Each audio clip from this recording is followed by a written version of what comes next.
Now, for a very long time, Apple has benefited from being one of the most powerful companies in the global supply chain. When Apple wanted components, suppliers definitely stood up and listened.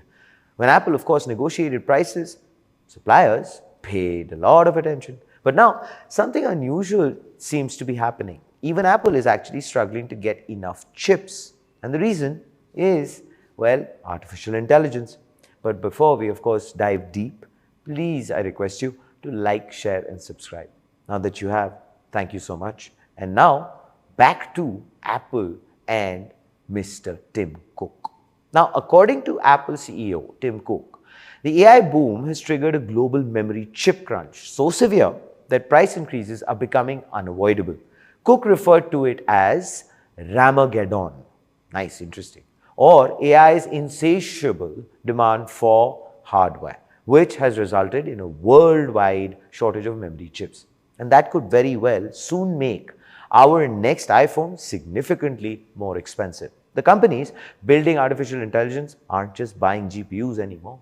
They're actually starting to buy enormous amounts of memory, which includes dynamic random access memory or DRAM, not and or NAND storage, high performance server components, and of course, everything else required to power massive AI data centers. Tech giants, including Microsoft, Meta, Amazon, and Google, are collectively investing hundreds of billions of dollars into AI infrastructure. We are aware of that. To secure supplies, many, of course, have signed long-term agreements and prepaid billions to memory manufacturers.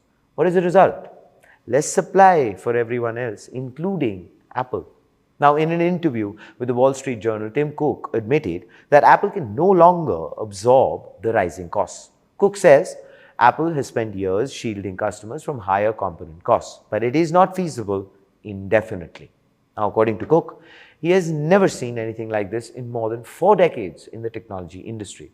Now, ironically, Apple's own AI ambitions are making the challenge even bigger. Its new generation of Siri AI requires significantly more memory, obviously, and consequently, future iPhones need more DRAM and storage than previous generations. Now, analysts believe the impact could very well be quite substantial. Research firm Tech Insights estimates that maintaining Apple's current profit margins could require the iPhone 18 Pro, by the way, to become roughly $270 more expensive. Some projections suggest the device could start at around $1,299 and potentially move even higher depending on component costs and hardware upgrades. Macs and iPads could also become more expensive before the end of the year. Now, Apple could absorb some of the costs, but I believe that would hurt margins or, well, it could raise prices. But that risks slowing consumer demand, right? Again, it could redesign products and reduce specifications. I'm just spitballing here. But that would actually make it harder to compete in the AI era. It's interesting. I'm asking myself a question and then answering it. Of course, here is the front page take. For one of the world's most profitable companies, there may be actually no perfect solution. And this crisis focuses on what happens when AI starts competing with consumers for resources. Now, for quite a while now, memory chips have powered phones, laptops, and gaming devices. Today, those same components are increasingly being diverted into AI infrastructure. And as demand explodes, consumers may have to pay the actual price for it. Apple is now warning that AI-driven chip shortages are reshaping the economics of consumer electronics. And if even Apple is struggling to secure enough memory, what do you think, ladies and gentlemen, happens to everyone else?